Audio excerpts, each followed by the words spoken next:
Se han de estar haciendo de almorzar, apenas estamos teniendo tantillo chance. Eh, Hoy vamos a ver un tema nuevo. Por eso quiero hacer un poquito de tiempo aquí para ver si se conectan más, porque vamos a ver el tema de recursividad.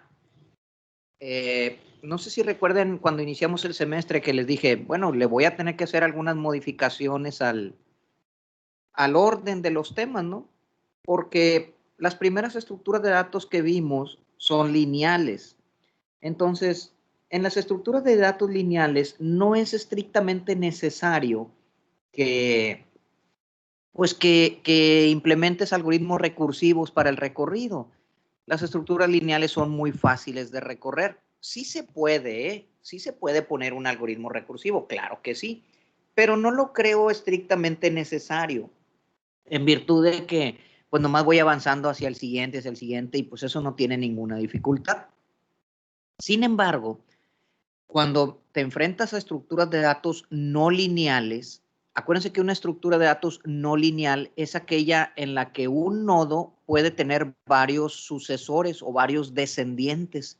Entonces, ahí sí se complica un poquito el recorrido, porque pues los recorridos que nosotros hacemos son puntuales, es decir, me voy punto por punto o nodo por nodo hasta encontrar el que ando buscando. Pero si tiene varios sucesores, pues definitivamente tienes que montar una estrategia que te diga por cuál de los sucesores te vas a ir.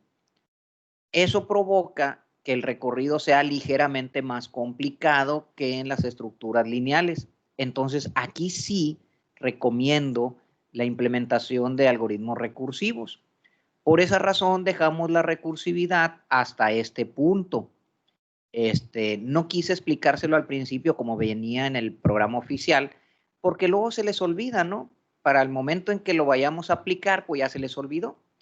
Entonces, como no lo íbamos a aplicar en las primeras, pues dije, no, mejor se los explico justo antes de cuando lo vayamos a requerir. La siguiente estructura de datos que vamos a ver son árboles. Esa es no lineal. Entonces, en esa vamos a implementar algoritmos recursivos. Entonces, por eso, primero, antes de ver árboles, pues les voy a explicar el tema de recursividad. Yo creo que ya están todos, ¿no? O la mayoría. Les voy a compartir las diapositivas. ¿Ya la están viendo? Ya.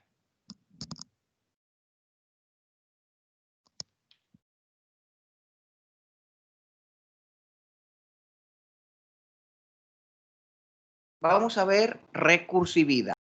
Fíjense. ¿Qué es lo que vamos a ver en estos apuntes? Pues, ¿qué es la recursividad? ¿Cuáles son las características que distinguen a los algoritmos recursivos? ¿Cuáles son las ventajas y desventajas de un algoritmo recursivo? Sin embargo, miren, para poder abordar el tema de recursividad, es muy importante que ustedes dominen el tema de métodos. Aquí, pues, vamos a hacer un recordatorio de qué es una variable local, qué es una variable global y cuál es la diferencia entre enviar un parámetro por valor o por referencia. Vamos a ver aquí cómo se diseñan pues, los algoritmos recursivos y cómo se puede evitar la recursividad. ¿Ok? Miren, el tema de métodos lo vieron ustedes en la materia de fundamentos de programación y bueno, lo hemos ocupado en PO también. Sí les encargo mucho que hagan un repaso de métodos, como les digo, es muy importante dominar este tema para poder entender exactamente la recursividad. Entonces, les encargo que lean el capítulo 8 de métodos en el libro que usaron en el propedéutico. Ahí está bien explicado. Y ahorita al terminar la clase se va a activar un cuestionario en Teams con preguntas de ese capítulo. Entonces, les voy a encargar que lean el capítulo y que contesten el cuestionario. Es una tarea que se va a activar ahorita al finalizar la clase. Bueno, entonces empezamos. ¿Qué recursividad? Mira, la recursividad se aplica incluso en muchos ambientes de nuestra vida cotidiana. no solamente es una cuestión algorítmica, sino la vida cotidiana está llena de recursividad. Visto de una manera general, la recursividad es una forma de expresar algo en base a su propia definición y lo vas reduciendo de manera recurrente a su mínima expresión. El mejor ejemplo que me puedo encontrar para la recursividad es esa imagen que aparece aquí en la diapositiva. Esa imagen, no sé si conozcan esas muñequitas, es una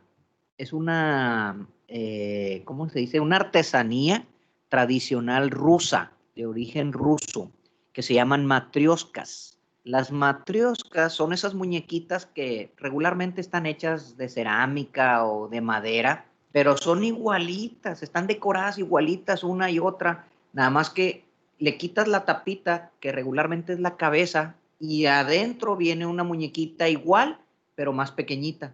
Sacas esa otra muñequita, le quitas la cabeza y adentro viene una igual, pero más pequeñita. Y así sucesivamente. Ese es un algoritmo, ese es un ejemplo de recursividad, perdón.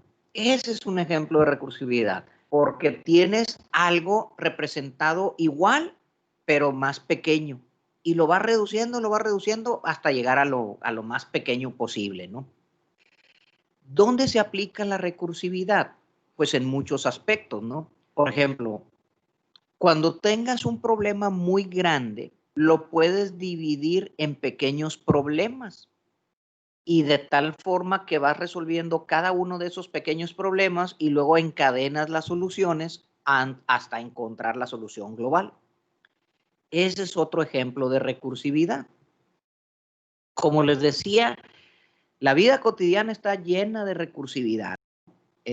Aquí vuelvo a poner el dibujito de las matrioscas. No sé si alguna vez hayan tenido oportunidad de ir a algún museo. Los museos de ciencias, por ejemplo, colocan un espejo justo enfrente de otro, ¿no? Y el efecto visual que se genera es que se mira el espejo y adentro otro más pequeño y adentro otro más pequeño y así sucesivamente hasta que se pierde en el infinito, ¿no? Ese es otro ejemplo de recursividad. Aquí les puse varios casos, ¿no? De cuadros o de espejos con formas recursivas, ¿no? También hay algoritmos recursivos. ¿Qué características tienen? Que son métodos que se mandan llamar a sí mismos. Esa es la característica que distingue a un algoritmo recursivo. Perdón. Tenemos un método que se manda a llamar a sí mismo. Nada más que hay que cuidar que estas llamadas no sean infinitas. Debemos cuidar que siempre tengan una condición de salida. Ese es un algoritmo recursivo. Entonces, nosotros estamos muy acostumbrados a que mandamos llamar un método y quizá ese método mande llamar a otro. Pero ahora, en la recursividad, ese método se manda a llamar a sí mismo. Entonces, hay que cuidar nada más que haya una condición de salida para interrumpir las llamadas recursivas. A esa condición de salida técnicamente se le conoce como el caso base. Entonces, ¿qué es lo que sucede cuando tú haces las llamadas recursivas? Que estás dividiendo el problema en pequeños problemas y lo vas aproximando al caso base. Cuando llegas al caso base, se acaba la recursividad y te regresa la solución global del problema. Así es como funciona el algoritmo recursivo. No sé si alcancen a apreciar aquí en miren, voy a hacerle un zoom. Aquí tenemos una función recursiva. Fíjate cómo el método se llama recursive function y se manda a llamar iteradamente varias ocasiones con diferente parámetro. Entonces, fíjate cómo se va viendo la misma función dentro de otra, ¿no? Pero es en realidad la misma, ¿no? Nada más que con diferente valor. Ese es un ejemplo de métodos recursivos. La recursividad ofrece algunas ventajas, sin embargo, también muestra algunas desventajas. Miren, vamos a analizarlo. ¿Qué ventajas tiene? Primero, la extensión. Fíjense, con la recursividad, tú logras hacer algoritmos cada vez más pequeños, con el mismo poder que un algoritmo tradicional. Les pongo un ejemplo. Si hiciéramos el recorrido de un árbol, por ejemplo, de la forma tradicional, no sé, creo que te llevarías entre unas 30, 40 líneas de código para poder recorrer un árbol. Si lo haces recursivo, eso mismo lo puedes lograr con 3 líneas de código. Imagínense el poder que tiene ahí la recursividad. O sea, solamente con 3 líneas puedes hacer exactamente lo mismo que hiciste con 30 líneas de manera tradicional. Esa es una de las ventajas que ofrece la recursividad. La siguiente, pues, es la forma de expresión, ¿no? Cuando tú diseñas un algoritmo recursivo, pues obviamente se ve más elegante, ¿no? Como que demuestra capacidad de diseño el programador, ¿no? Los algoritmos recursivos, pues, son fáciles de escribir, aunque a veces no tan fáciles de analizar, ¿eh? Eso es muy subjetivo, pero sí fáciles de escribir porque son muy cortitos, ¿no? Se entiende fácilmente lo que está haciendo el algoritmo, ¿no? Divides el problema, lo que les decía hace rato, ¿no? Tienes un problema muy grande, lo divides en pequeños subproblemas y luego lo que haces es recombinar las soluciones, de tal forma que cuando se acaban las llamadas recursivas, pues tienes la solución global del problema, ¿no? El mantenimiento es muy fácil, ¿no? Aplicas pues técnicas de inducción matemática, ¿no? Regularmente. Y pues la ejecución es donde está el poder de un algoritmo recursivo. Fíjense por qué. Miren, vamos a poner un ejemplo. Les voy a platicar de un ejemplo para que se entienda por qué se reduce tanto el tamaño del código recursivo. Vamos a poner un ejemplo. Imagínate, ¿alguien vio la película El Resplandor? ¿Alguien ha visto la película El Resplandor? Sí, profe, yo lo he visto. ¿Se Sí, acuerdan de la escena del laberinto que estaba en el jardín? ¿En el que el niño pasó por sus propios pasos para engañar a su padre? Ándale, Ah, ya. ándale. Imagínate que en nuestro jardín, en nuestro patio, tenemos un laberinto y las paredes del laberinto, pues son, eran, ahí en la película eran de plantas, ¿verdad? Entonces, imagínate que te colocas en el centro del laberinto y quieres encontrar la salida, quieres llegar a la salida. Pero, pues en ese trayecto hay muchas rutas que no te conducen a la salida. Entonces, ¿cómo saber si ya pasaste por una ruta que falló? ¿Se fijan? Hay incluso unos cuentos, ¿no? El cuento aquel de que vas dejando migajas de pan, ¿se acuerdan? Vas caminando por el bosque y vas dejando migajas de pan para salir del bosque y no perderte, pues si pasas por un camino que tenga las migajas de pan, pues quiere decir que ya habías pasado por ahí. Entonces, algo semejante sucede con los laberintos. Tú vas caminando buscando la salida y de repente te encuentras con una pared. Entonces, esa es una ruta fallida. De alguna manera, tú tienes que controlar, pues no volver a pasar por esa ruta fallida, ¿no? Porque ya de antemano sabes que no te conduce a la salida. Entonces, ahí tienes que controlar las rutas fallidas. Ahora, imagínate que avanzas en el laberinto y llegas a un punto en el que tienes 3 alternativas de caminos. Pues obviamente no puedes tomar las 3 al mismo tiempo, tomas una y de alguna manera tú tienes que controlar las otras 2 que dejaste pendientes. ¿Por qué? Porque si te vas por ese camino por el que decidiste y falla en conducirte a la salida, pues te tienes que regresar a buscar otro camino. Pero ¿cómo vas a saber cuál es el otro camino que vas a analizar? Por eso debes controlar los que se quedaron en espera de ser analizados. Entonces, fíjense cómo tenemos que controlar los que fallaron. Tenemos que controlar los que se quedaron en espera. Y también tienes que controlar los caminos por los que vas avanzando, porque si encuentras la solución, pues tú tienes que decir cuál fue la trayectoria que seguiste para encontrar la salida. Entonces, es demasiado control el que tienes que administrar. Fíjate, tienes que controlar las rutas fallidas, tienes que controlar las rutas que se quedaron pendientes de recorrer y tienes que controlar la ruta que te condujo a la salida, cuál fue la trayectoria. Entonces, si esto lo programaras en un algoritmo, pues el programador sería responsable de diseñar toda la estrategia de control de todo esto.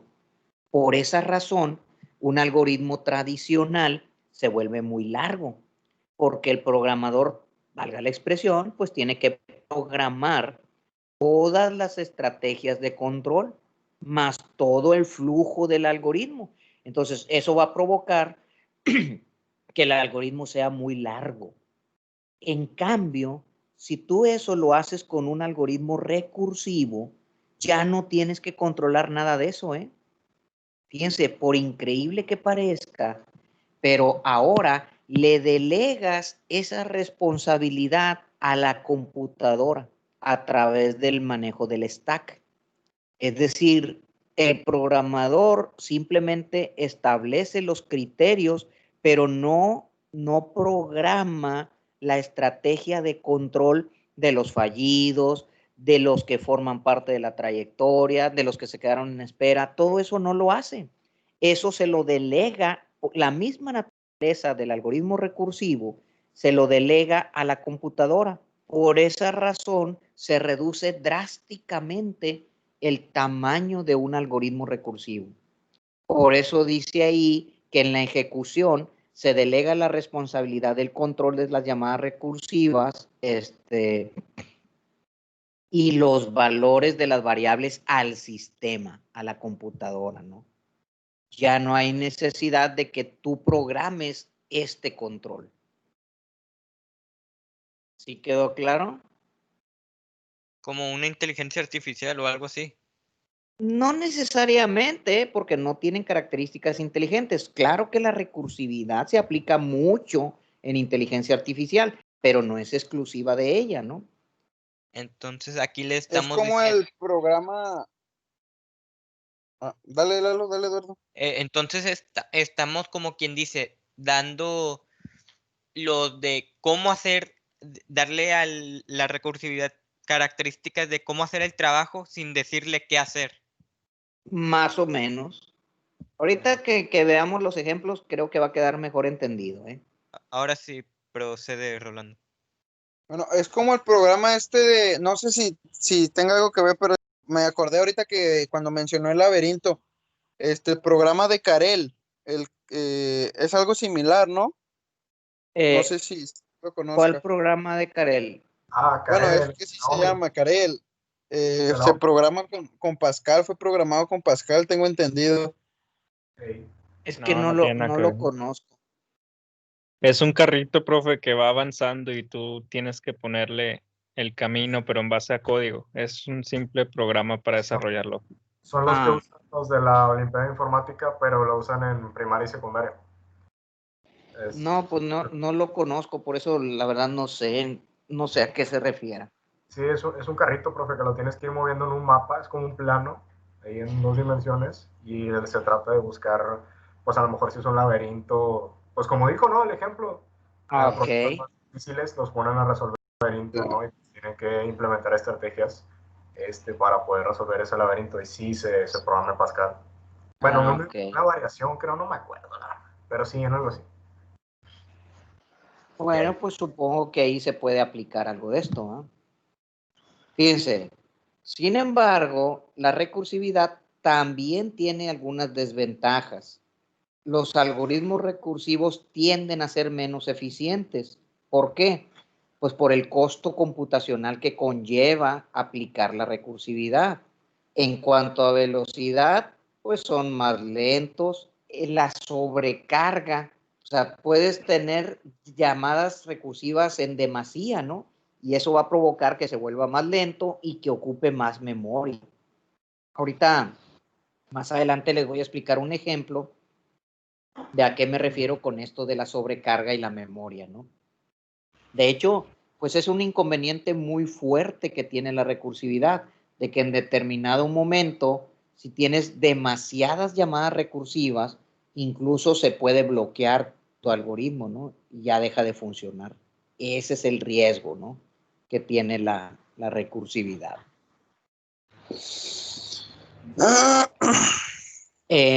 A ver, pregunto, ¿sí dominan el tema de las variables locales y de las variables globales? Sí, profe. Sí, Entonces ya me brinco esto. ¿Sí se lo saben? sí. Sí. ¿Sí saben cómo se envían parámetros por valor y por referencia? Sí. Yo tengo dudas todavía un poco con eso. A ver, ¿cuáles dudas? Bueno, es que cuando lo miramos, se cambiaban los valores, es algo que me confundía, algo. Bueno, entonces Me déjame confundía, la verdad. explicarlo. Mira, ¿qué les parece Por si favor. lo explicamos aquí? Vamos a empezar por el envío de parámetros por valor. Perdón. Miren, voy a explicar Salud. este ejemplo que lo hice en consola, ¿eh? Es un ejemplo sencillo. En el método principal declaramos la variable X de 10. Esta variable, por estar declarada dentro del método principal, esta variable es local. ¿Qué significa una variable local? Que solamente la puedo usar dentro del método donde fue declarada. No la puedo usar fuera de ese método, porque de hecho fuera del método desaparece la variable, ¿no? Entonces ahorita estamos dentro del método principal y la X vale 10. Y luego mandamos llamar un método, que en este caso se llama hacer algo, y le envío por valor el 10, el valor de la X. Ojo, aquí hay que ser muy preciso, ¿eh? Lo que estoy enviando no es la variable X, estoy enviando el valor de la X, que no es lo mismo, ¿eh? Acuérdense que la variable es la celda de memoria. Lo que estoy enviando, haz de cuenta que la variable es una caja de cartón. Y no estoy enviando la caja, estoy enviando lo que tiene adentro la caja. Eso significa que abro la caja. Imagínate que adentro de la caja haya un balón de fútbol. Entonces, me dan de regalo la caja. Esa sería la variable. Pero yo abro la caja y saco el balón de fútbol y eso es lo que envío a otra parte. Como en este caso, estoy enviando el valor de 10, no la variable X, ¿eh? Aquí estoy enviando el valor. Si yo estoy enviando un valor que en este caso es de tipo entero, tiene que haber una variable de tipo entero que lo reciba y eso se le llama el parámetro. Aquí la variable Y recibe el valor de la X. Pero fíjate lo que sucede ahí. La X es local. Quiere decir que cuando tú invocas al método hacer algo, se viene para el método y la X desaparece momentáneamente, puesto que es local. Ahora en el método, la variable Y local para el método hacer algo, por lo tanto, solamente está activa la variable Y. La variable X ya desapareció. Sin embargo, no desapareció para siempre. Vamos a decir que la desactivó momentáneamente.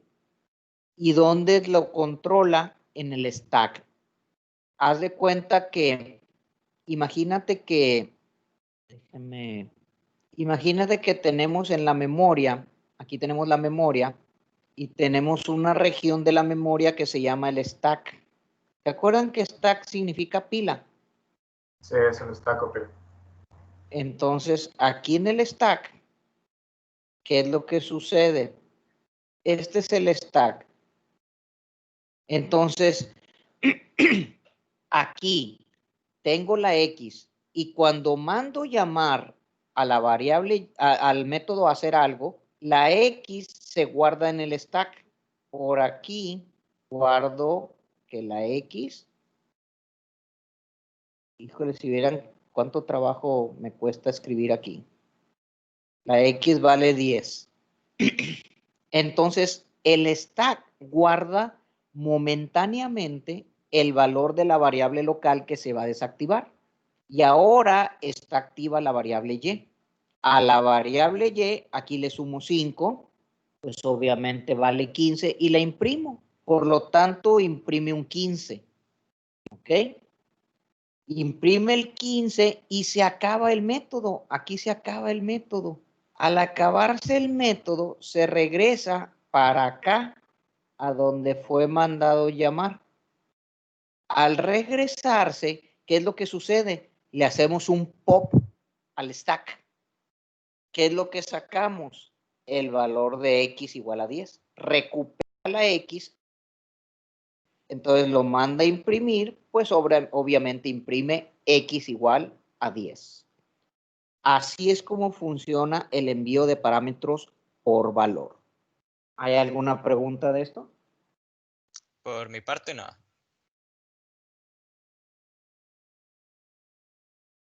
Vamos a hacer el mismo ejemplo, pero enviándolo por referencia. Es exactamente el mismo ejemplo, ¿eh?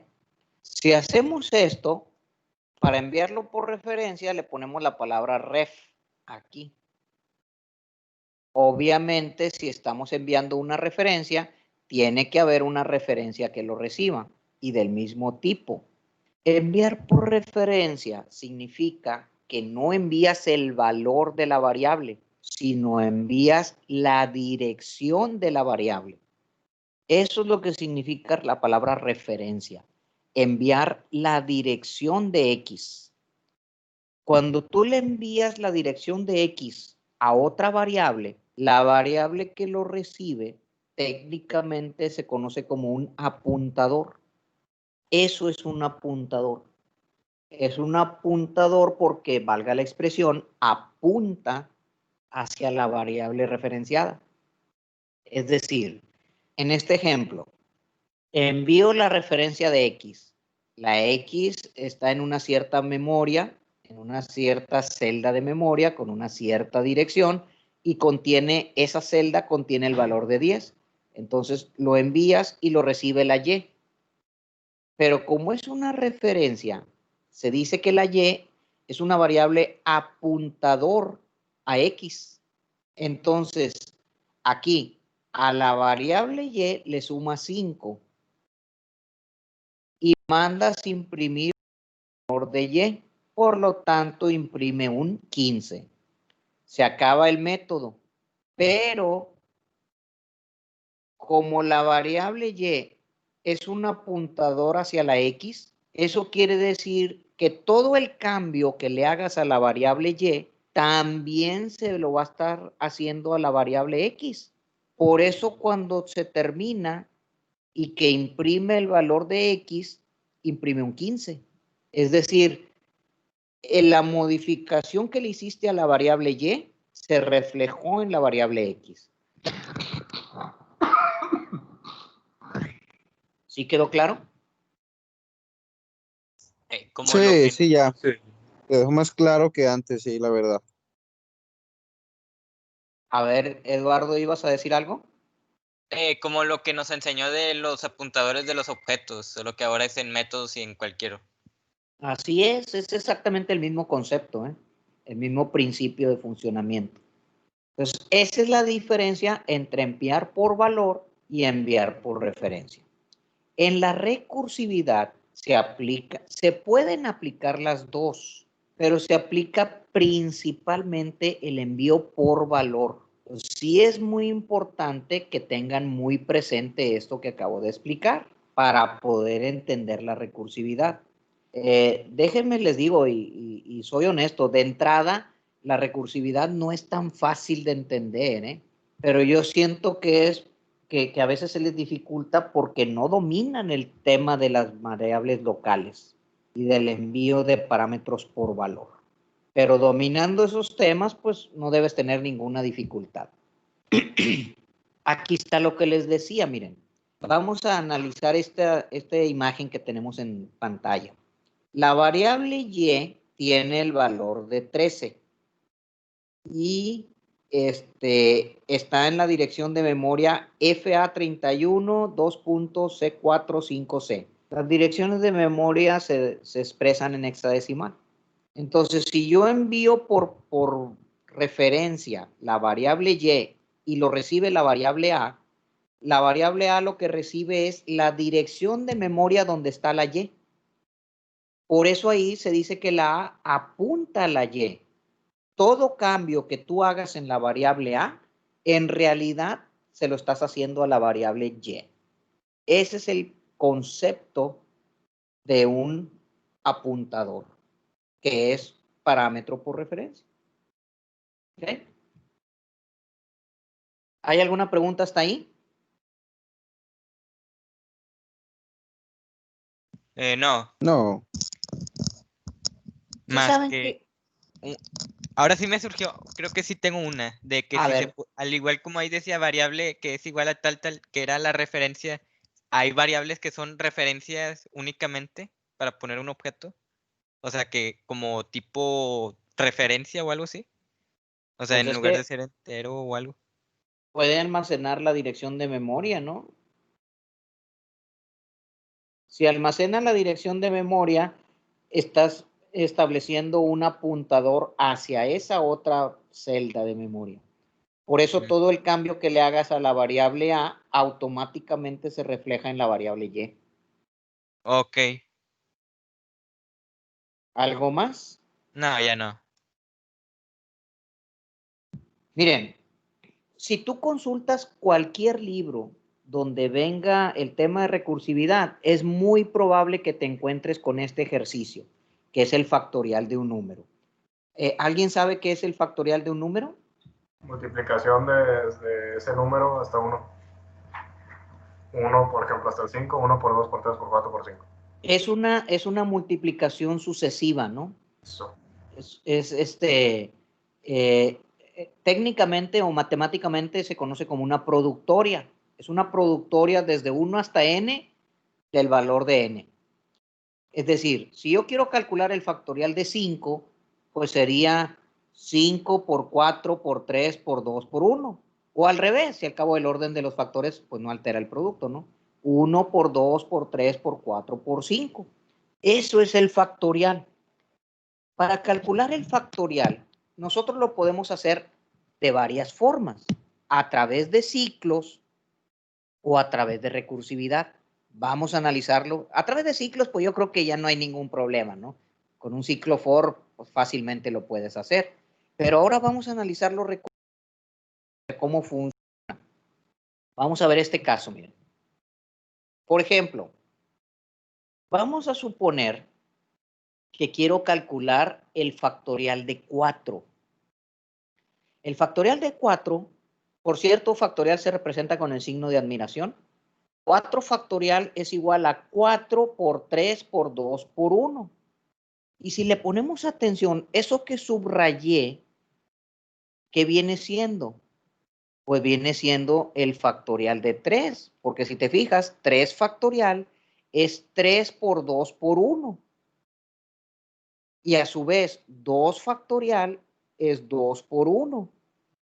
1 factorial es 1 y por definición matemática, el factorial de 0 es 1.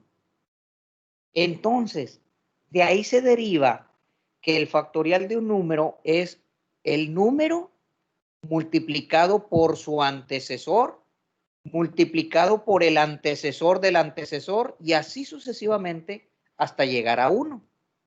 Por lo tanto, el factorial de n es igual a multiplicar la n por el factorial de su antecesor. ¿Se fijan?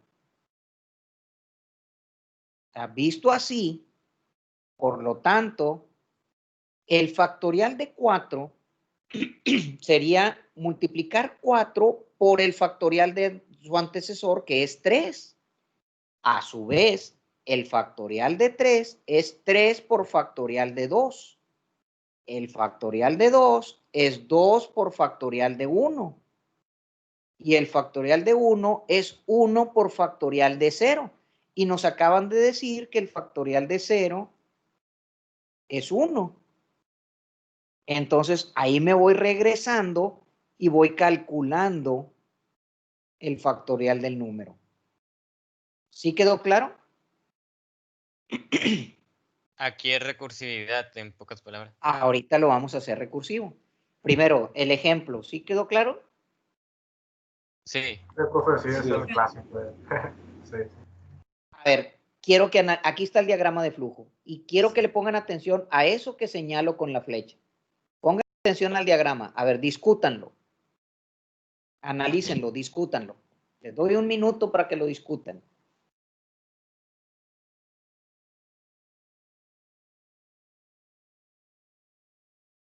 O sea que está mandando llamarse a sí mismo. Ah, sí. Está mandando llamar a sí mismo. El último, como un bucle, o sea, dependiendo Sí. de lo que se ponga, luego hasta el último, si no es 0, luego llega el 1, y luego como va a ser haciendo una resta, una resta, una resta, y hasta llegar al 0, y luego ya el último, de cuando ya el último llegue a 0, se va, ¿cómo se llama?, a retornar todos los métodos de 1 por 1 por 1 por 1. Por eso aquí puso int número por calcular factorial, y con eso ya calculas los de los demás. No nada más puso calcular factorial. Eso es lo interesante de aquí. Aquí lo importante a destacar es que el método calcular factorial dentro de su código manda a llamar a calcular factorial, pero le envía el antecesor del número. Por eso dice int número -1. ¿Se fijan? Y por eso, para cuando sea, no se vuelve a poner otra vez el calcular factorial y siempre regrese 1. Bueno, no siempre, solamente cuando sea 0. O sea, si el número Bueno, fuera 0, ahí es cuando va a devolver un 1. Pero si el número no es 0, lo que va a devolver es la multiplicación del número por el factorial de su antecesor. ¿Sí quedó claro? sí. ¿Ya le Sí, sigo? profe, sí quedó claro. ¿Ya le sigo?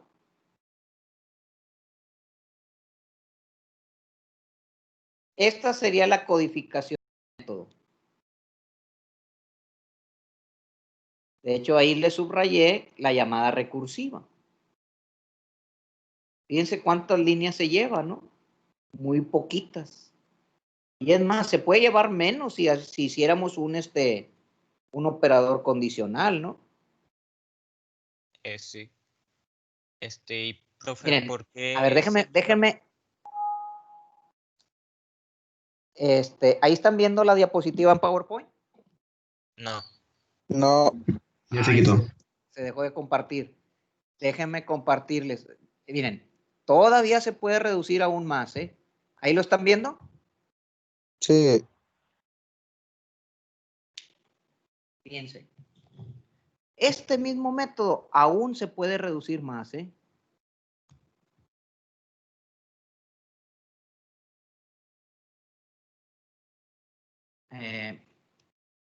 Fíjense, ahorita se me ocurrió hacerlo con el operador condicional, ¿eh? Me dan ganas mejor de copiarlo y de hacerlo en otra diapositiva.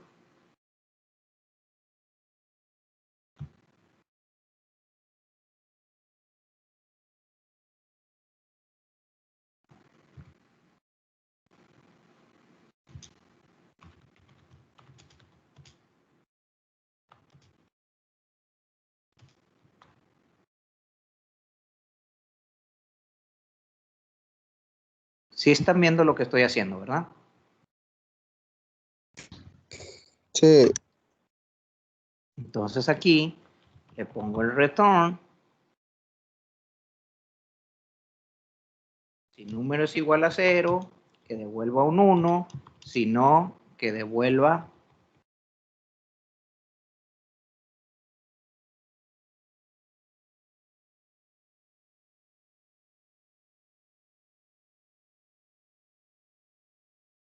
Así. Híjole, yo quería que quedara en un solo rengloncito. Si lo hago más pequeñito, a ver si se aprecia.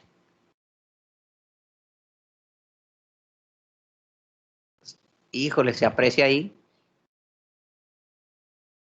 Sí, profe, desaprecia.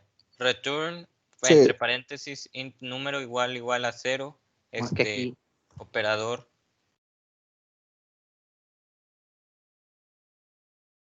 así quedaría, ¿verdad? Y fíjense, con una sola línea hago lo mismo que hiciera con un ciclo for, que tuviera varias líneas. Borré los espacios, profe, y ya queda en una línea. Pues es que si le borro los espacios, luego no se aprecia. Por las llaves, profe, sin las llaves y así mero. ¿Con la qué? No. Es que en C# se puede poner así con una flecha, bueno, yo la conozco como arrow function, fat arrow, con eso y ya se ahorra también el return y todo eso. Creo que también se puede hacer. En C#. Sí, Menos código todavía. sí. No, lo voy a dejar así. Lo voy a dejar así. Entonces, vean la ventaja que me ofrece. ¿Ahí la están viendo ya en grande? No vemos nada. ¿No están viendo No, nada? no se vio nada. No. Ah, es que no les compartí todo el escritorio.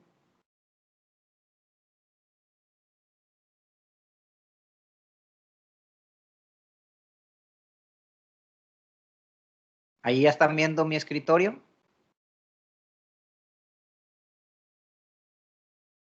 Sí. Sí. Ya. Ahí está. Entonces, como pueden ver, los algoritmos recursivos pues ocupan menos código. ¿Ok?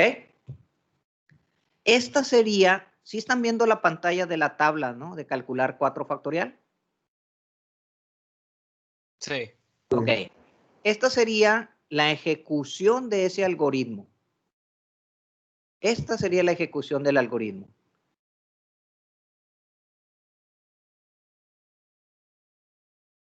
Miren, déjenme les explico este ejemplo.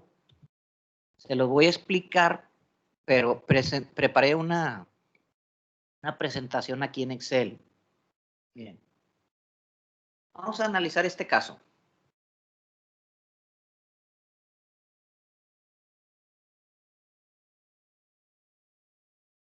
¿Ahí están viendo Excel? Ahí. Sí. Sí, profe.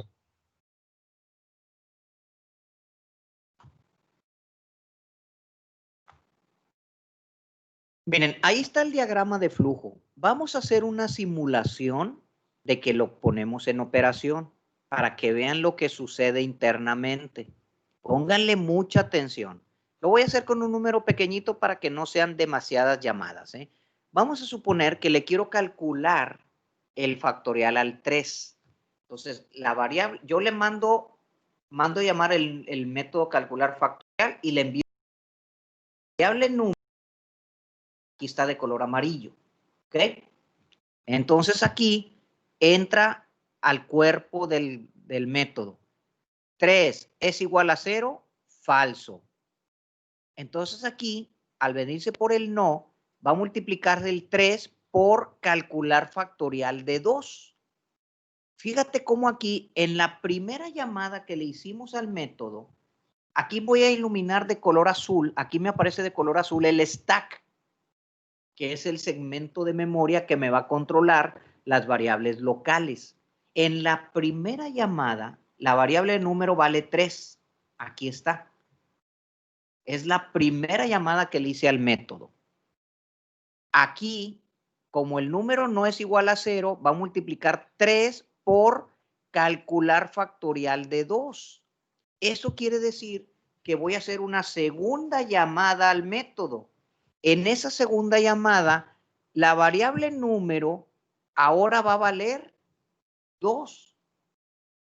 Porque ¿se fijaron? Entonces, el valor de 3 que teníamos de la llamada anterior se guardó en el stack y ahorita, en este preciso momento, solamente tiene el valor que está sombreado, el valor de 2. Entonces, la variable número ahorita solamente vale 2. Entra al cuerpo del ciclo, perdón, al cuerpo del método. 2 es igual a 0, no. Entonces va a multiplicar 2 por calcular factorial de 1. Quiere decir que va a mandar llamar por tercera ocasión al método y va a recibir el valor de 1. En este preciso momento, este es el valor que tiene, el que está sombreado. El valor de 2 se guardó en el stack conjuntamente con el valor de 3 que tenía en la primera llamada. En este preciso momento que estoy en la tercera llamada, el número vale 1. Entonces, entra al cuerpo del método. 1 es igual a 0, no.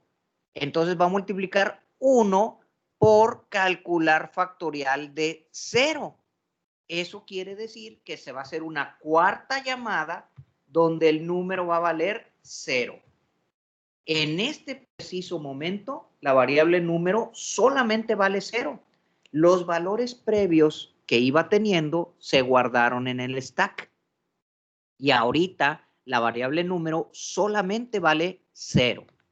Entonces aquí entra al cuerpo del método y pregunta, ¿0 es igual a 0? Aquí es verdadero. ¿Qué quiere decir esto? Que ya llegó a su caso base.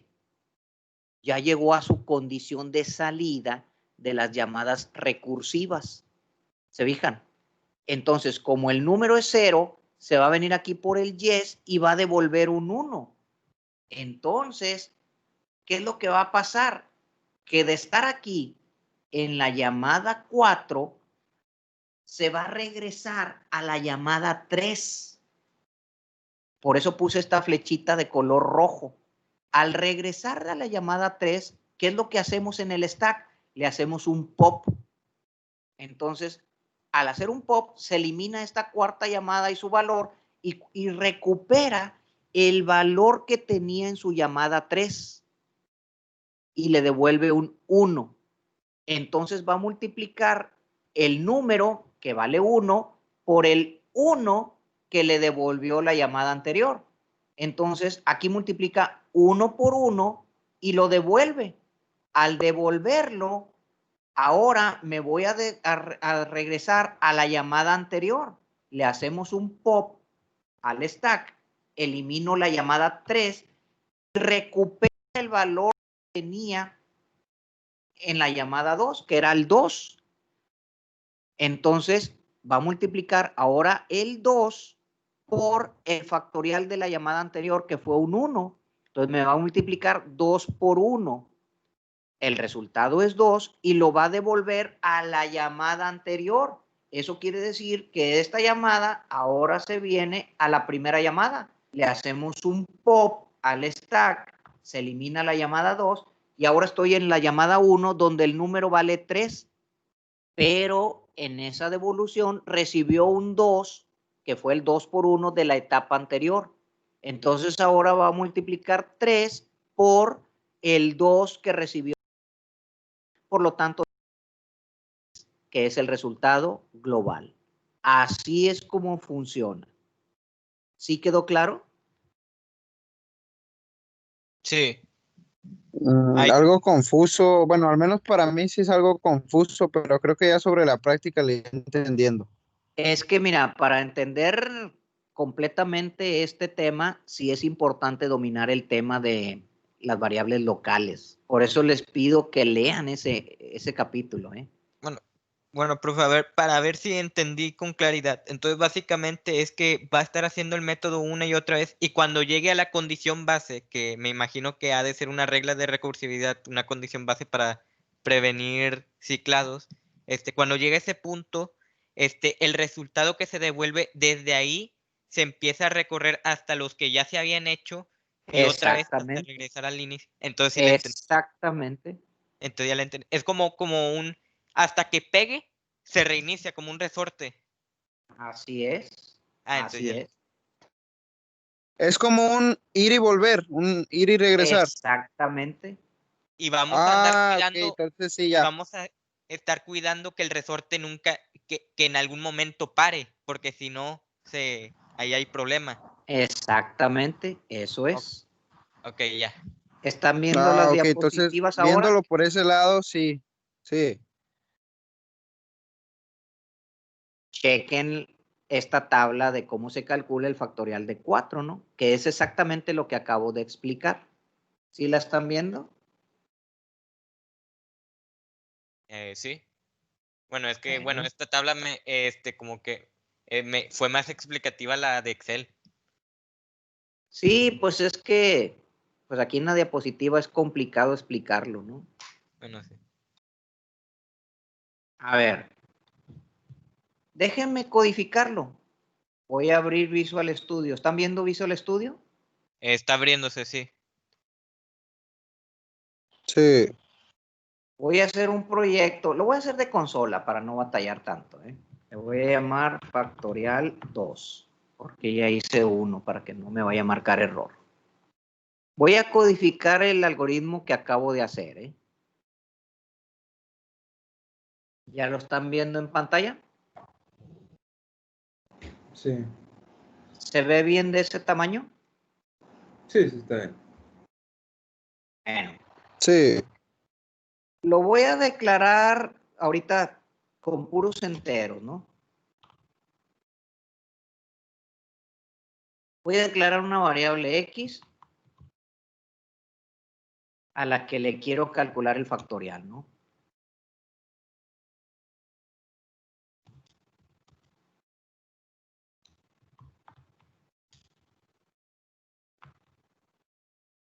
Voy a capturar el valor.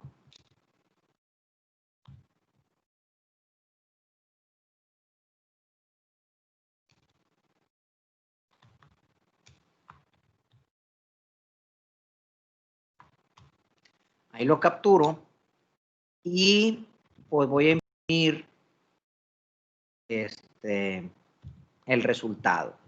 Factorial.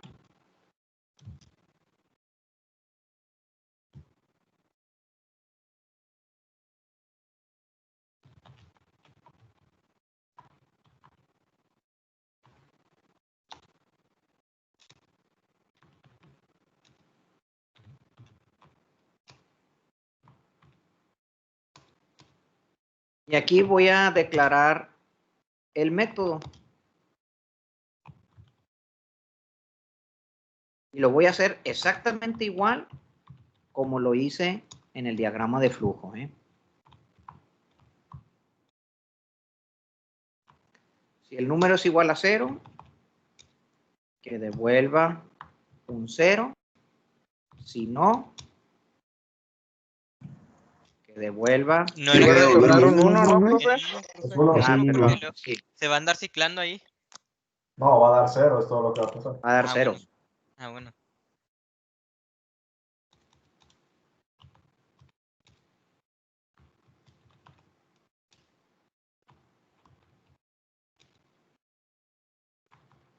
Así sería, ¿no? Sí. Lo voy a ejecutar.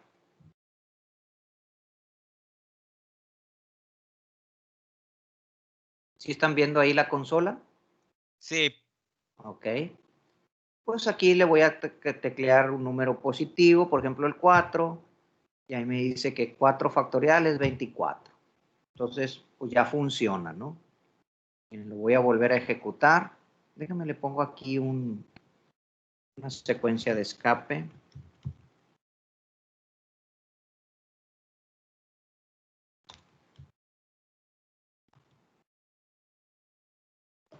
Voy a calcular el del 5. Pues ahí está el resultado. Miren, para que vean lo del stack, le voy a poner un breakpoint aquí.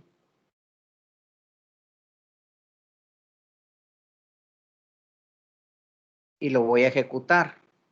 Lo voy a hacer con el 4. Fíjate cómo aquí la variable número vale 4.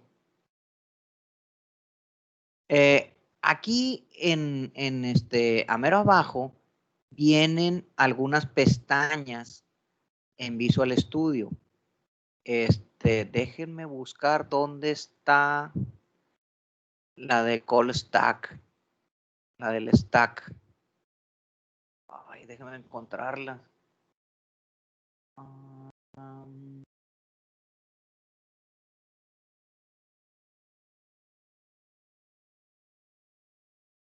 Ay, no me acuerdo cómo se activa esto. Hace mucho que no lo uso.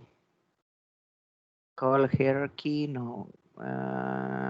Code definition. Ay, ¿cuál es? No, esta no es. Esta tampoco. No, esta es la salida, los errores. Híjole, no me acuerdo cuál es el... Hay una forma de ver el call stack. Hay un...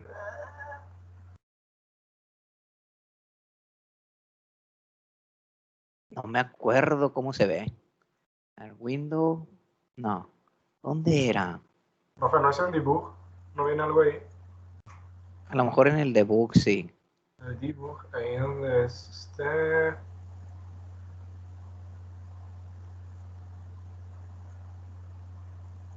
No, creo que no. Ahí no. En Analyze. Híjole, no me acuerdo. Es que les quería mostrar. Aquí se puede visualizar el stack, pero no me acuerdo cómo se activa esa ventanita.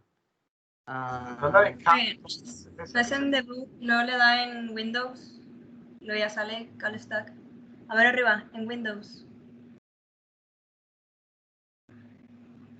Sí, esta es, call stack, esta es. Y luego para las variables locales también, miren. Windows and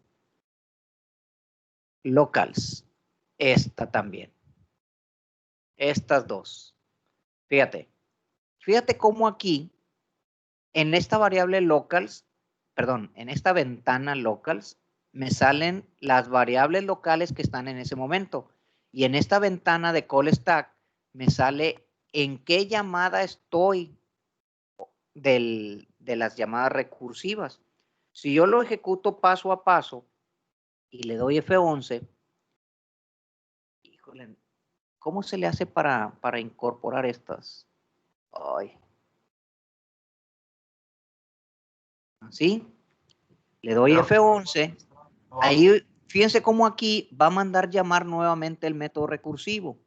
Y vean cómo se agrega una nueva línea aquí en el call stack. Ahora estoy en esta. Tengo dos llamadas recursivas y ahora la variable número vale 3. Entonces, fíjate cómo sigue ejecutando.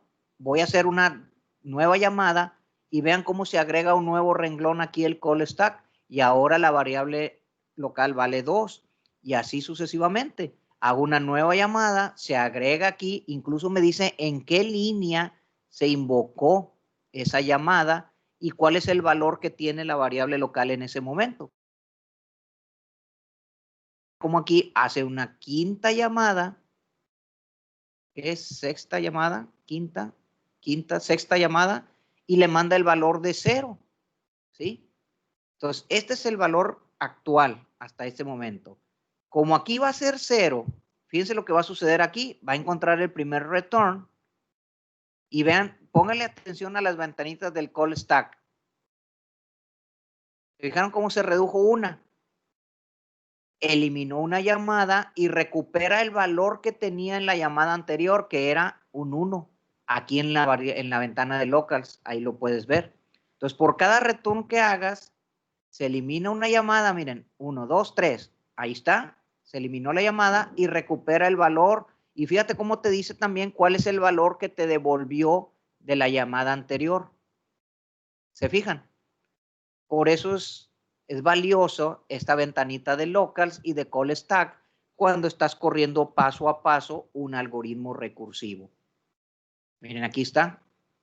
Vean la ventana de locals que me devolvió un 3 y lo va a multiplicar, perdón, me devolvió un 2 y lo va a multiplicar por el 3 que vale la variable número en este momento. Y así hasta que imprime el valor final. ¿Se fijaron? Sí. Muy poderosa herramienta. Entonces, así es como funciona un algoritmo recursivo.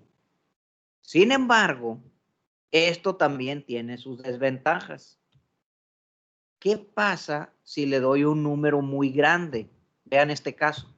Explotar. Vean ese ejemplo. Déjenme cambiarle aquí. Le voy a poner aquí para que me ponga las comitas separadoras.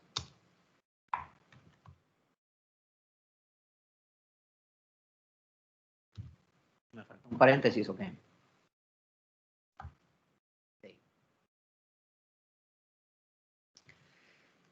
Voy a calcular el factorial de un número muy grande. Vean el resultado. ¿Por qué Salió me en da negativo. ¿Por qué me dan por lo- negativos si estoy multiplicando puros positivos? Por lo de lo que nos dijo del máximo de los enteros. Por eso, ahora ya entiendo por qué usted usa un long, porque no alcanza el... Exactamente, exactamente. Entonces, fíjate, ese es el riesgo. Lo voy a explicar. Voy a explicar cómo se soluciona ese problema. ¿Ya están viendo las diapositivas? Sí.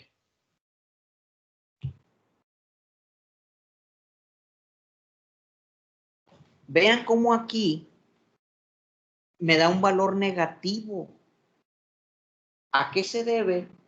Pues puede ser un desborde aritmético o un desborde de pila. En este caso es un desborde aritmético. Quiere decir que como estoy multiplicando números, llega a calcular un número tan grande que no cabe en esa variable. El problema es que no me marca error, simplemente me da un resultado equivocado. Por eso yo les digo, no confíen siempre en el resultado de una computadora.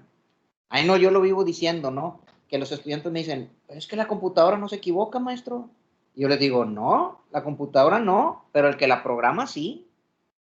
Entonces, si el programador no prevé esta situación, imagínate que tú agarras el resultado del factorial de 26 con ese valor negativo y lo aplicas en otra fórmula, pues ya llevas arrastrando un error y ni cuenta te has dado. Ese es el inconveniente. ¿Cómo se soluciona esto? Bueno, pues esto ocurrió porque estás calculando un número tan grande que no cabe en esa variable. A eso se le llama un desborde aritmético. El desborde aritmético no siempre dispara una overflow exception. No siempre. Entonces, ¿cómo le hago para que sí me verifique que se pueda ejecutar la instrucción? Pues a través de la sentencia checked. Necesitas ponerle la sentencia checked a lo que quieras verificar que se ejecute correctamente. ¿Cómo se hace? Así. Vean este caso. Ahí le pones checked y si le pongo checked, ahora sí me va a disparar la excepción. Ahora sí. Miren, vamos a hacerlo. Lo voy a hacer acá en el código para que lo vean. Aquí, cuando me vaya a devolver, le voy a poner la palabra checked. ¿Sí están viendo el código? Sí, profe. Sí, profe. Entonces aquí, cuando yo quiero imprimir el resultado, le voy a poner un try catch. Le pongo el try y luego en el catch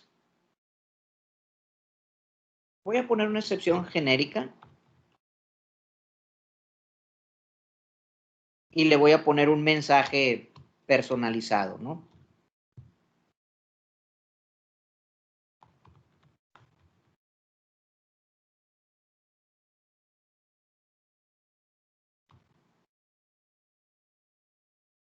A ver, ¿qué me equivoqué?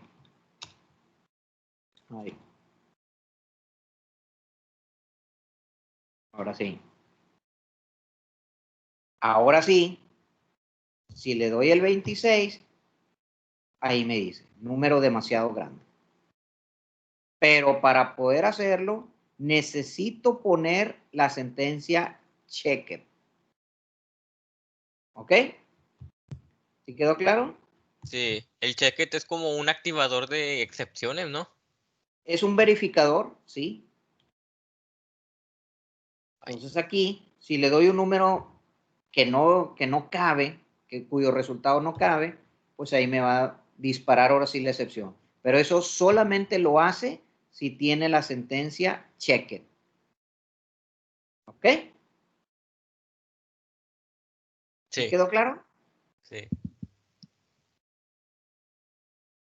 Bueno, entonces, así es como se soluciona ese problema, ¿no? Aquí está. Aquí ya pues modifiqué el código para que me verifique tanto el desborde aritmético como el desborde de pila, ¿no? ¿Ok? ¿Alguna pregunta hasta aquí? Con respecto a lo del el checket y lo de los stacks y las colas, no. Disculpe, profe. Sí, dime. No me quedó muy claro a la hora de que retorna el 1, la acción siguiente. Eso sí, no lo entiendo todavía. ¿A cuál? A la hora de que empezó a hacer la prueba de escritorio, ya cuando el Ajá. número era igual a 0, retornaba un 1. Después de ahí no le entendí bien cómo ¿Aquí? o por qué regresa los valores. Sí, no entendí bien cómo o por qué retorna los valores que ya están en el stack. Porque lo que hace es, mira, cuando el valor es 0, cuando el número es 0, pues devuelve un 1. A ver, déjame poner otra vez el documento en Excel. Vamos a analizar este. Lo voy a hacer otra vez para el número 3. Déjeme quitarle ahorita este retorno porque ahorita no lo vamos a ocupar. Entonces, la primera vez, el método recibe un 3. Entonces, ¿3 es igual a 0? No.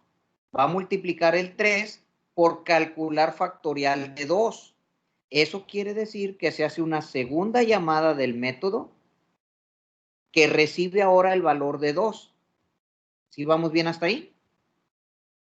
Sí, sí.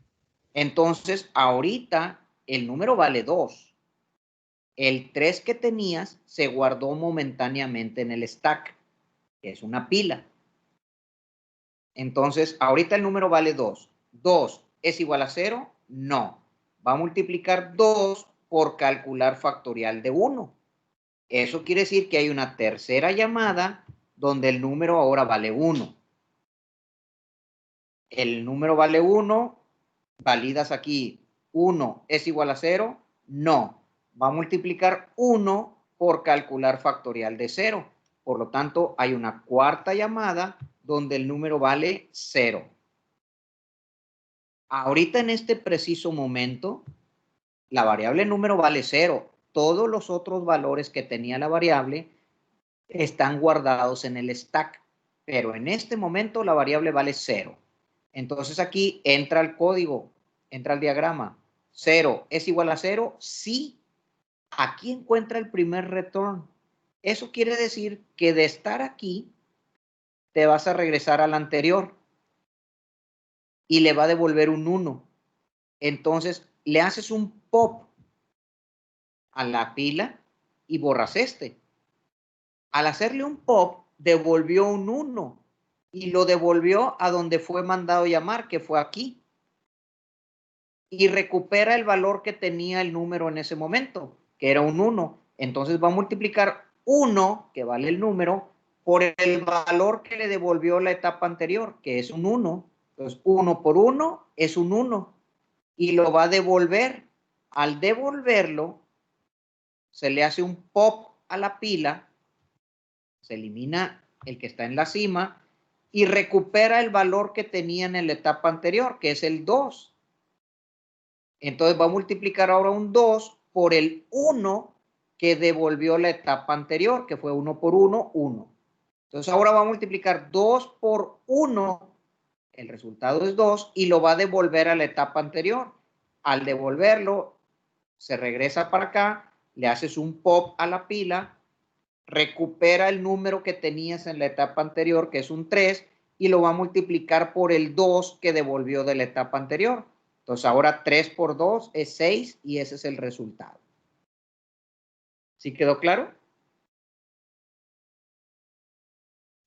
Sí, de que a la hora de que regresa el primer retorno, ya empieza a devolver lo que está en el stack, ¿no?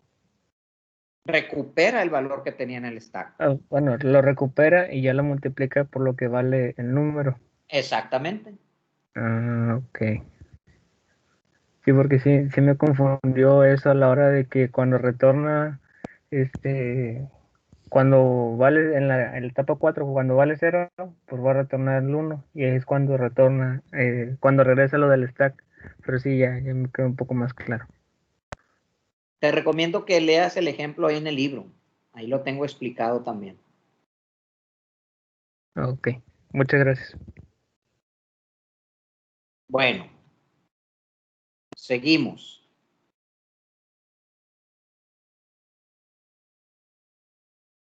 ¿Dónde me quedé?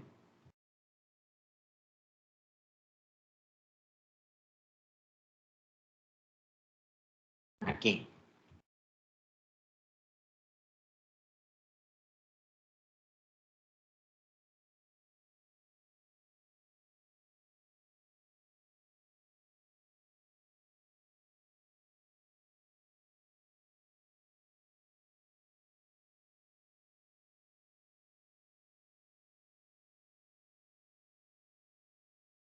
¿Conocen el jueguito de las torres de Hanoi? Sí, profe. Sí. Este es un jueguito,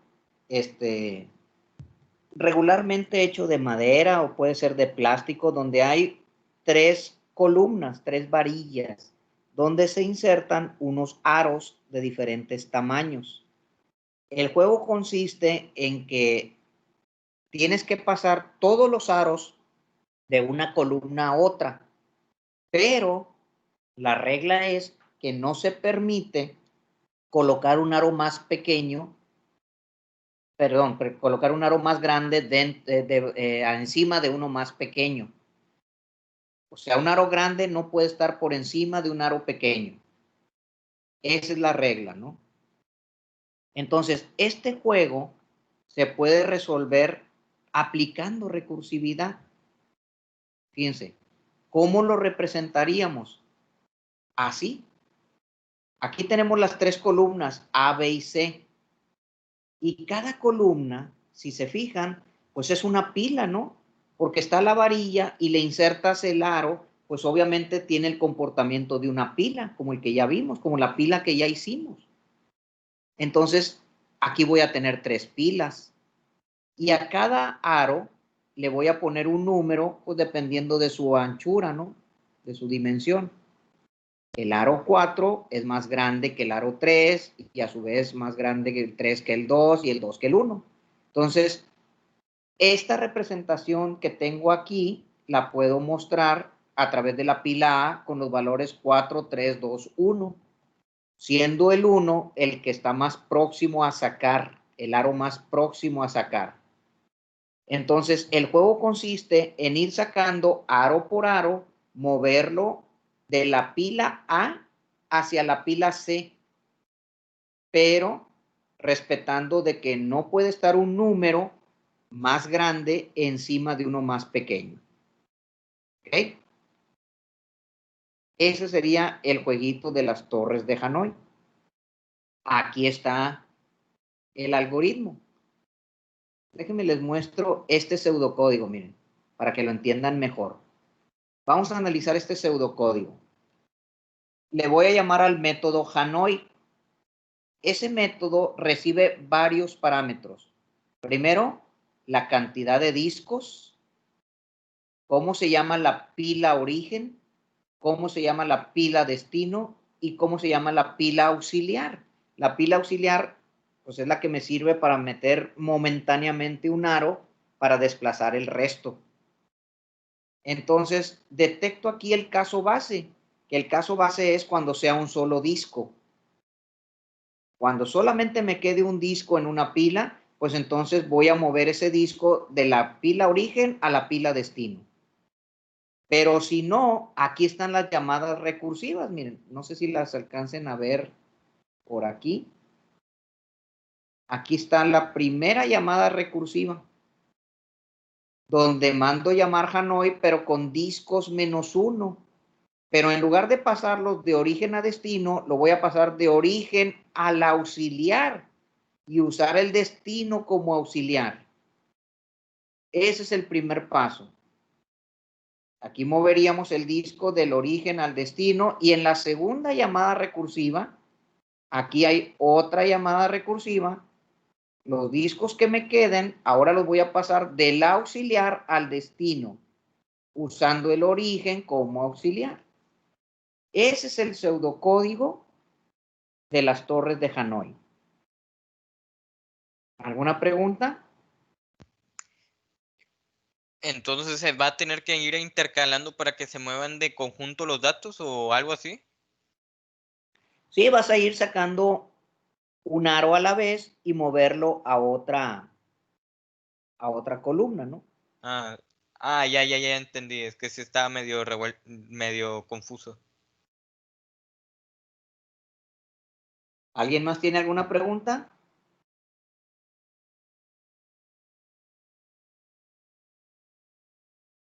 Pues, Ya. pues miren, aquí está precisamente el diagrama de flujo de las torres de Hanoi, que es un algoritmo recursivo y a su vez utilizamos la clase pila dinámica que ya hicimos, puesto que cada columna es una pila, ¿no? Entonces, vean lo que está ahí indicado por las flechas rojas, ¿no? Saco de la pila origen a través del método pop y ese disco que saco lo meto a la pila destino a través del método push. ¿Se fijan? Con las dobles flechitas rojas que están ahí arriba. Y abajo de la pila destino le hago un push, inserto en la pila destino lo que saqué de la pila origen. Oh, ya entendí. Se juega con los parámetros que se envían para así lograr mantener un orden de la salida de los pops de los discos y así nunca uno esté arriba del otro. Exactamente, eso es. Exactamente. ¿Lo quieren ver en operación? Sí, por favor. Sí, profe. Déjenme se los muestro. Bueno, ya voy a cerrar este del factorial.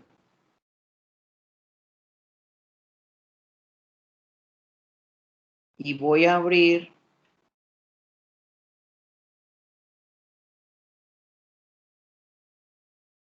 este. Miren, voy a ejecutar aquí el programa. ¿Aquí lo están viendo? Sí, profe, se ve el programa. Lo que pasa es que este pues es una ventanita pequeñita, ¿eh? No sé, voy a ponerle 4 discos, ¿no? Le doy 4 discos. Ahí está. Fíjate cómo están las pilas A, B y C. Estas son pilas. Nomás que aquí pues están, se supone que aquí está la salida, ¿eh? Aquí está la puerta, ¿eh? Inserté primero el 4, luego el 3, luego el 2, luego el 1. Por lo tanto, el 1 es el que está más cercano a la puerta. ¿Ok? Le voy a poner aquí que no lo explique, simplemente que lo ejecute. Y pónganle atención a los movimientos, miren.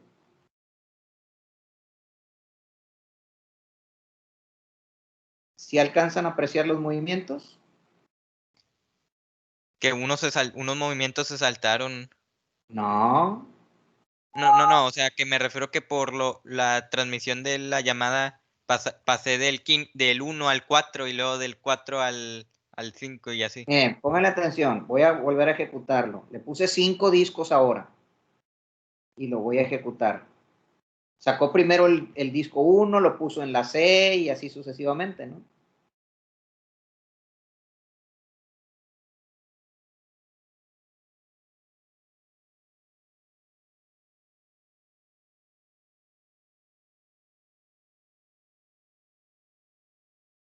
Ahí está haciendo todos los movimientos necesarios, respetando que nunca debe estar un número más grande encima de uno más pequeño.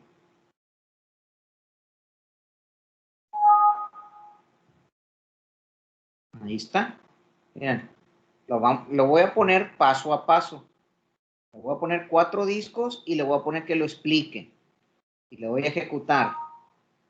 El primer paso es sacar el disco 1 de la torre A y ponerlo en la torre B. No sé si alcancen a ver, aquí está, miren. Sacó el disco 1 y lo puso en B. Siguiente paso, el dato 2 de la torre A la torre C, porque el 2 no lo puedo poner encima de B, en la torre B. Entonces, el disco 2 lo pasé a la torre C.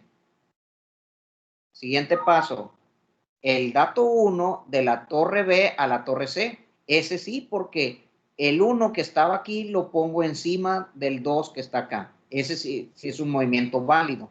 Siguiente paso, el disco 3 que estaba en la torre A lo pasé a la torre B.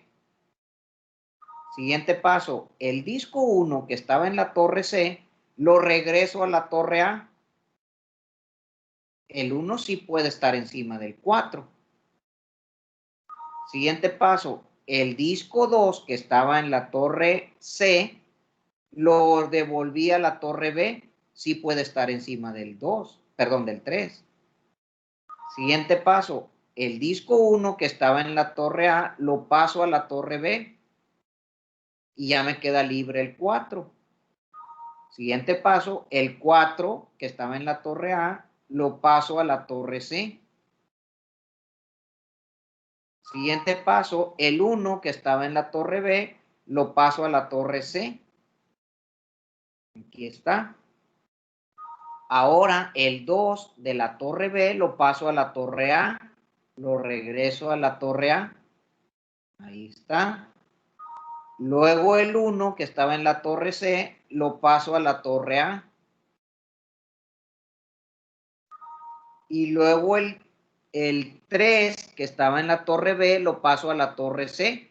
Queda el 3 encima del 4. Luego el 1 lo paso a la torre B para que me quede libre el 2. El 2 que está libre lo paso a la torre A para que quede encima del 3. Y por último, pues el 1 pasa a la torre C y ahí me dice cuántos movimientos fueron realizados. ¿Se fijaron? Sí. Vamos a ver ahí está, miren, un ejemplo con 10 discos, ¿no? Y ahí está haciendo todos los movimientos, ¿eh?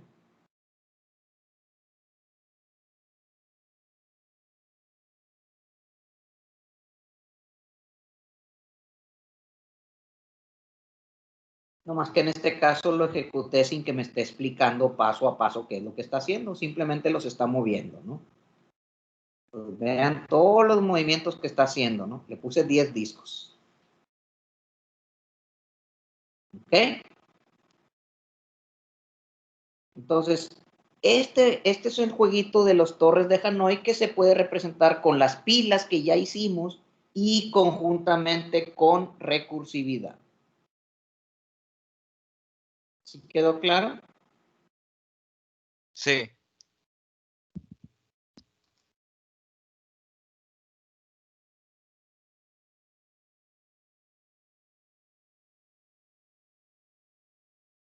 A ver si no se tarda mucho esto.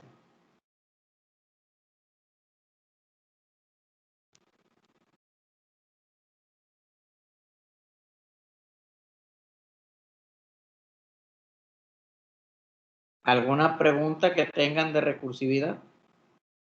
No, ya no.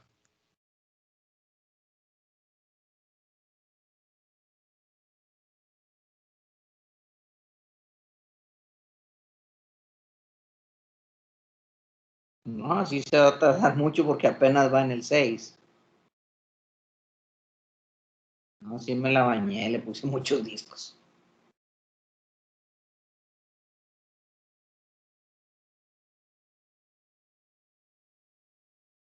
Bueno, mientras termina, les encargo dos cosas. Ahorita, al terminar la clase, se va a activar un cuestionario con preguntas del tema de métodos. Necesito que lean el tema de métodos, el que les puse ahí del capítulo 8 del libro del profe, para que contesten un cuestionario con preguntas de métodos.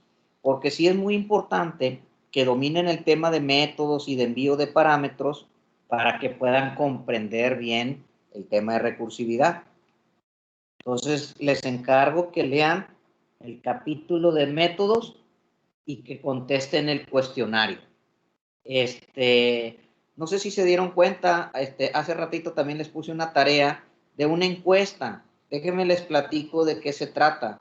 El Departamento de Calidad del TEC, pues aplica las encuestas para evaluar la calidad del servicio de algunos departamentos.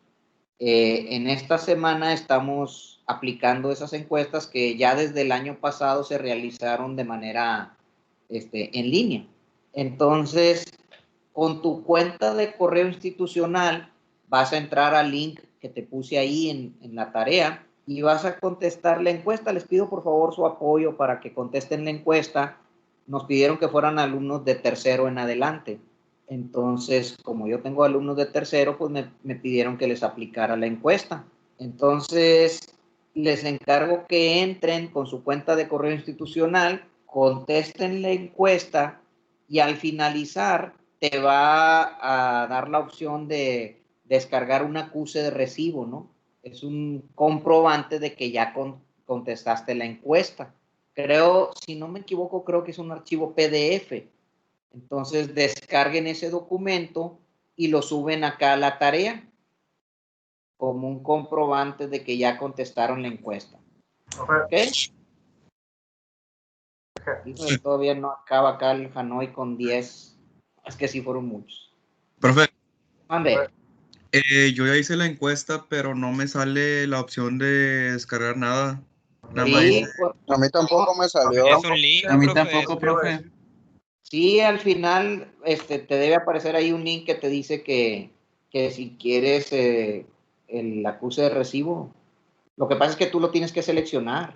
Es un correo, profe, que te llega, pero nomás te dice tu respuesta, eso es todo lo que te regresa. Bueno, sáquenle una captura de pantalla a ese correo y súbanlo aquí a la tarea como comprobante de que ya lo hicieron. Ah, bueno. Ah, bueno. Ok, ya, profe. entonces. Ahorita queda. Déjenme ponerle aquí esa notita en Teams.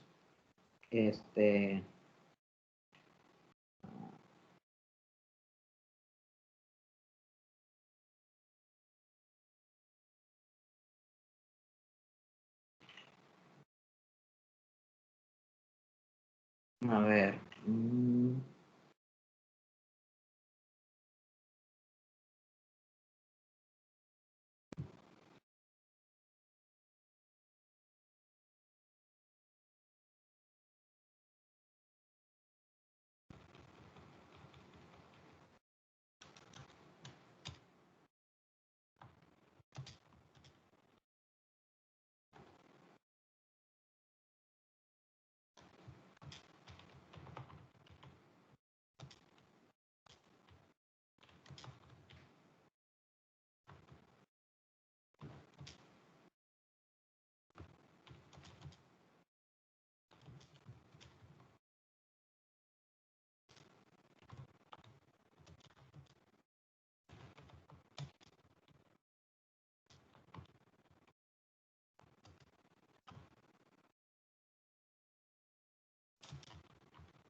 Ahí está, ¿no? Al terminar recibirás una confirmación por correo electrónico.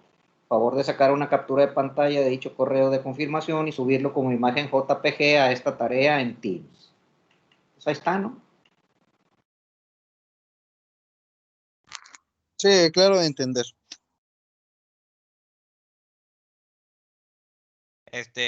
Ahí el screenshot en JPG y listo, ¿verdad? Sí. Ok. Bueno, pues si no hay más dudas, pues nos vemos el viernes. Ok, profe, el viernes. ¿Y el programa cómo quedó? Ah, sí, A es ver. cierto. ¿Cuántos movimientos hizo?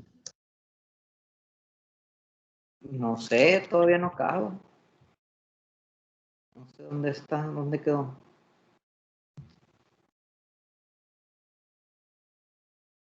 A lo mejor tiene que minimizar las otras pestañas. No se puede haber trabado.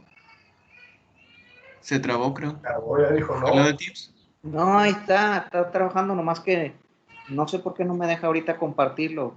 Creo que hay que minimizar las pantallas, profe, para ver el Message Box. Creo que ya acabó, ¿no? Sí, ya estaba acabando. Ahí está, Hace mira. ratito. Sí, era minimizar. Ahí lo están viendo, ¿va? Ah, 480. 484. Pobre Pom. Pobrecita la persona que hizo el juego de Hanoi con 10 platos. Pero ahí va ya, 10.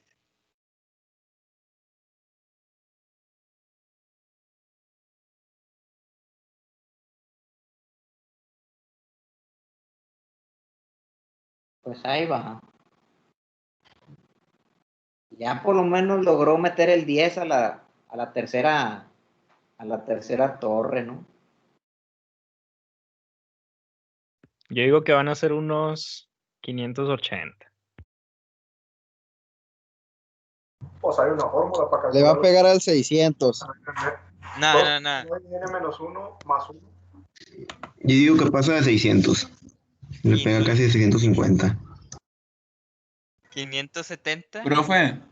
¿quieres saber cuántos movimientos son en 65 discos? ¿Cuántos? 1, 2, 3, 4, 5, 6. Son 6 por 3, 18, 20 cifras. Ey.